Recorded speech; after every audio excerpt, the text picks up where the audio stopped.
ಓಂ ನಮೋ ವೆಂಕಟೇಶಾಯ. ಎಲ್ಲರಿಗೂ ನಮಸ್ಕಾರ. ನಾಳೆನೇ ಗುರುಪುಷ್ಯಮಿ ಯೋಗ. ಜ್ಯೋತಿಷ್ಯ ಶಾಸ್ತ್ರದ ಪ್ರಕಾರವಾಗಿ ಪುಷ್ಯಮಿ ನಕ್ಷತ್ರಕ್ಕೆ ಒಂದು ವಿಶೇಷವಾದ ಸ್ಥಾನ ಇದೆ. ಎಲ್ಲ ನಕ್ಷತ್ರಗಳಲ್ಲೂ ಅದ್ಭುತವಾದ ನಕ್ಷತ್ರ. ಈ ನಕ್ಷತ್ರವನ್ನು ವೃದ್ಧಿ ನಕ್ಷತ್ರ ಎಂದು ಕರೆಯುತ್ತಾರೆ. ಈ ಪುಷ್ಯಮಿ ನಕ್ಷತ್ರ ಇರುವಾಗ ನಾವು ಯಾವುದೇ ಒಂದು ಒಡವೆ ಆಗಬಹುದು, ಚಿನ್ನ ಆಗಬಹುದು, ಬೆಳ್ಳಿ ಆಗಬಹುದು, ಖರೀದಿಯಾಗಿರ್ತಕ್ಕಂಥ ವಸ್ತ್ರಗಳಾಗ್ಬೋದು, ಯಾವುದೋ ಒಂದು ನಾವು ತಗೊಂಡ್ರೆ ಅದು ವೃದ್ಧಿಯಾಗುತ್ತೆ ಅಂತ ನಮಗೆ ಜ್ಯೋತಿಷ್ಯ ಶಾಸ್ತ್ರದಲ್ಲಿ ಹೇಳಿದ್ದಾರೆ. ಈ ಪುಷ್ಯಮಿ ನಕ್ಷತ್ರ ಗುರುವಾರ ದಿವಸ ಬಂದರೆ ಅದರನ್ನು ಗುರುಪುಷ್ಯಮಿ ಯೋಗ ಅಂತ ಕರೀತಾರೆ. ಅದಕ್ಕೆ 1000ರಷ್ಟು ಫಲ ಇನ್ನೂ ಅಧಿಕವಾಗಿ ಇರುತ್ತದೆ. ಆದ ಕಾರಣ ನಾಳೆ ಬೆಳಿಗ್ಗೆಯಿಂದ ಮಧ್ಯಾಹ್ನ 3:30ವರೆಗೂ ಗುರುಪುಷ್ಯಮಿ ಯೋಗ ಇದೆ. ಹಲವಾರು ಜನ ಅಕ್ಷಯ ತೃತೀಯ ದಿವಸ ಚಿನ್ನ, ಬೆಳ್ಳಿ ಇದನ್ನು ಖರೀದಿಸ್ತಾರೆ. ಆದರೆ ಗುರುಪುಷ್ಯಮಿ ಯೋಗ ಇರುವಾಗ ಚಿನ್ನ ತಗೊಂಡ್ರೆ ಅದು ವೃದ್ಧಿಯಾಗುತ್ತೆ, 1000ರಷ್ಟು ಫಲ ಅಧಿಕವಾಗಿ ಇರುತ್ತದೆ. ಅದೇ ರೀತಿಯಾಗಿ ಗುರುಪುಷ್ಯಮಿ ಯೋಗ ಇರುವಾಗ ವಾಹನಗಳನ್ನು ಖರೀದಿಸಿದರೆ ತುಂಬ ಒಳ್ಳೆಯದು. 2 ವೀಲರ್ ಆಗ್ಬೋದು, ಕಾರ್ ಆಗ್ಬೋದು, ತಗೋಬೋದು, ಅಥವಾ ಅಡ್ವಾನ್ಸ್ ಆದರೂ ಕೊಡಬಹುದು. ಮುಖ್ಯವಾಗಿ ಗೃಹ ಪ್ರವೇಶ ಮಾಡೋದು, ಗೃಹವನ್ನು ಖರೀದಿಸಿದ್ರು, ಮುಖ್ಯವಾಗಿ ಭೂಮಿಯನ್ನು ಕೊಂಡುಕೊಂಡ್ರೂ ಸಹ ಈ ಗುರುಪುಷ್ಯಮಿ ಯೋಗದ ದಿವಸ ವಿಶೇಷವಾಗಿ ಅದು ವೃದ್ಧಿಯಾಗುತ್ತೆ. ಗುರುಪುಷ್ಯಮಿ ಯೋಗ ಇರುವಾಗ ನಾವು ವಿಶೇಷವಾಗಿ ಯಾವ ವಸ್ತುವನ್ನಾದರೆ ತಗೊಳ್ತೀವೋ, ಚಿನ್ನ ಆಗಬಹುದು, ಬೆಳ್ಳಿ ಆಗ್ಬೋದು, ವಾಹನ ಆಗ್ಬೋದು, ಮನೆ ಆಗಬಹುದು, ಏನಾದರೆ ನಾವು ತಗೊಳ್ತೀವೋ ಮತ್ತೆ ಮತ್ತೆ ಅದನ್ನು ನಾವು ತಗೊಳ್ತಾನೆ ಇರ್ತೀವಿ. ಅದು ಅಕ್ಷಯ ಫಲವನ್ನು ಕೊಡುತ್ತೆ ಅಂತ ಜ್ಯೋತಿಷ್ಯ ಶಾಸ್ತ್ರದಲ್ಲಿ ಋಷಿಗಳು ತಿಳಿಸಿದ್ದಾರೆ.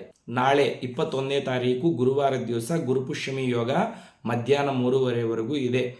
ಚಿನ್ನ, ಬೆಳ್ಳಿ, ಒಡವೆಗಳು, ಭೂಮಿ, ಸೈಟುಗಳು, ವಾಹನಗಳು ಇವ್ಯಾವು ನಾವು ಖರೀದಿಸೋದಕ್ಕಾಗೋದಿಲ್ಲ ಗುರುಗಳೇ, ಮತ್ತು ನಾವೇನು ಮಾಡಬೇಕು ಅನ್ನುವವರು ಅರಿಶಿಣದ ಕೊಂಬು ಅಥವಾ ಅರಿಶಿಣ, ಮಂಗಳ ದ್ರವ್ಯಗಳನ್ನು ಮನೆಗೆ ತಗೊಂಡು ಬನ್ನಿ. ಅಥವಾ ತುಪ್ಪವನ್ನು ಖರೀದಿಸಿ ಮನೆಗೆ ತಂದರೂ ಸಹ ವಿಶೇಷವಾದ ಫಲ ಸಿಗುತ್ತೆ. ಮುಖ್ಯವಾಗಿ ತೊಗರಿಬೇಳೆ, ಹೆಸರು ಬೇಳೆ, ಮುಖ್ಯವಾಗಿ ರಾಮಾಯಣ, ಮಹಾಭಾರತ, ಭಗವದ್ಗೀತೆ ಇಂತಹ ಪುಸ್ತಕಗಳನ್ನು ಸಹ ಮನೆಗೆ ತಗೊಂಡು ಬಂದರೆ ಒಳ್ಳೆಯದು. ಆದರೆ ಗುರುಪುಷ್ಯಮಿ ಯೋಗ ಇರುವಾಗ ಮನೆಗೆ ಯಾವುದೇ ಕಾರಣಕ್ಕೂ ಕಬ್ಬಿಣದ ವಸ್ತುಗಳನ್ನು ತಗೊಂಡು ಬರಬಾರದು. ಕತ್ತಿಗಳು, ಕತ್ರಿಗಳು, ಅದೇ ರೀತಿಯಾಗಿ ಚರ್ಮದಿಂದ ಮಾಡಿರುವಂಥ ವಸ್ತುಗಳು, ಚರ್ಮದ ಚಪ್ಪಲಿ ಆಗಬಹುದು, ಬೆಲ್ಟ್ ಆಗ್ಬೋದು, ಪರ್ಸ್ ಆಗ್ಬೋದು, ಇಂತಹ ಚರ್ಮದಿಂದ ಮಾಡಿರುವಂಥ ವಸ್ತುಗಳನ್ನು ಯಾವುದೇ ಕಾರಣಕ್ಕೂ ಗುರುಪುಷ್ಯಮಿ ಯೋಗ ಇರುವಾಗ ಖರೀದಿಸಿ ಮನೆಗೆ ತರಬಾರದು. ಯಾವುದೇ ಕಾರಣಕ್ಕೂ ತರಬಾರದು, ಚೆನ್ನಾಗಿ ನೆನಪಿಟ್ಕೊಳ್ಳಿ. ಅದೇ ರೀತಿಯಾಗಿ ಗುರುಪುಷ್ಯಮಿ ಯೋಗ ಇರುವಾಗ ದೇವತಾ ಕಾರ್ಯಕ್ರಮಗಳನ್ನು ಪ್ರಾರಂಭ ಮಾಡಿದರೆ ತುಂಬ ಒಳ್ಳೆಯದು. ಅಂದರೆ ರಾಮಕೋಟಿ ಬರೆಯೋದು ನಾಳೆ ಪ್ರಾರಂಭ ಮಾಡಿದರೆ ಅತಿ ಶೀಘ್ರವಾಗಿ ಯಾವ ವಿಘ್ನಗಳು ಇಲ್ದಿರ ನಾವು ರಾಮಕೋಟಿ ಬರೆಯೋದನ್ನು ಪೂರ್ತಿ ಮಾಡ್ತೀವಿ. ಅದೇ ರೀತಿಯಾಗಿ ಸ್ತೋತ್ರ ಪಾರಾಯಣ ಮಾಡಬೇಕು ಅಂದ್ಕೊಂಡಿರುವವರು ವಿಷ್ಣು ಸಹಸ್ರನಾಮ, ಲಲಿತಾ ಸಹಸ್ರನಾಮ, ಕನಕಧಾರ ಸ್ತೋತ್ರ ಇದನ್ನು ಪಾರಾಯಣ ಮಾಡುವುದು ಗುರುಪುಷ್ಯಮಿ ಯೋಗದಲ್ಲಿ ಸ್ಟಾರ್ಟ್ ಮಾಡಿದರೆ ತುಂಬ ಒಳ್ಳೆಯದು.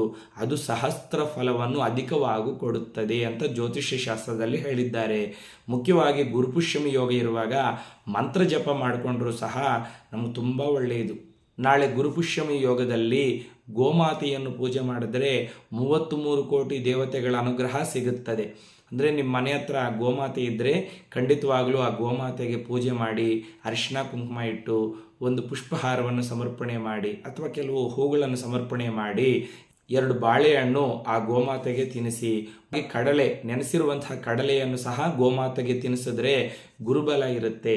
ನೋಡಿ, ಗುರುಬಲ ಇಲ್ಲ ಅಂದರೆ ಶೀಘ್ರವಾಗಿ ಮದುವೆ ಆಗೋದಿಲ್ಲ, ಮದುವೆ ಆದರೂ ಮಕ್ಕಳಾಗೋದಿಲ್ಲ, ಮನೆಯಲ್ಲಿ ಆರ್ಥಿಕ ಸಮಸ್ಯೆಗಳು, ದುಡ್ಡು ಕಾಸಿನ ಸಮಸ್ಯೆಗಳು ವಿಪರೀತವಾಗಿರುತ್ತೆ, ಸತಿಪತಿಗೆ ಕಲಹಗಳು ವಿಪರೀತವಾಗಿ ಬರ್ತಾ ಇರುತ್ತೆ. ಆದ ಕಾರಣ ಗೋಮಾತೆಗೆ ಪೂಜೆ ಮಾಡಿ ಗೋಪ್ರದಕ್ಷಿಣೆ ಮಾಡಿದ್ರೆ ನಮಗೆ 33 ಕೋಟಿ ದೇವತೆಗಳ ಅನುಗ್ರಹನೂ ಸಿಗುತ್ತೆ.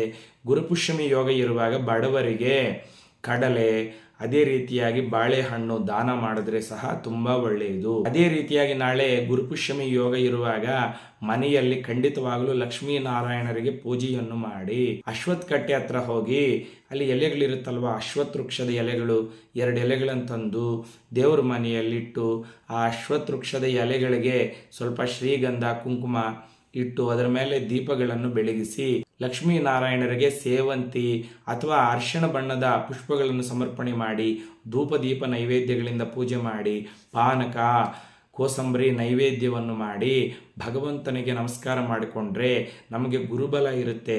ವಿಶೇಷವಾಗಿ ಆರ್ಥಿಕ ಸಮಸ್ಯೆಗಳೆಲ್ಲ ದೂರ ಆಗಿ ಲಕ್ಷ್ಮೀನಾರಾಯಣರ ಪರಿಪೂರ್ಣ ಅನುಗ್ರಹ ಸಿಗುತ್ತೆ. ನಾಳೆ ಎಲ್ಲರೂ ಸಹ ಗುರುಪುಷ್ಯಮಿ ಯೋಗವನ್ನು ಖಂಡಿತವಾಗಲೂ ವಿನಿಯೋಗಿಸಿಕೊಳ್ಳಿ.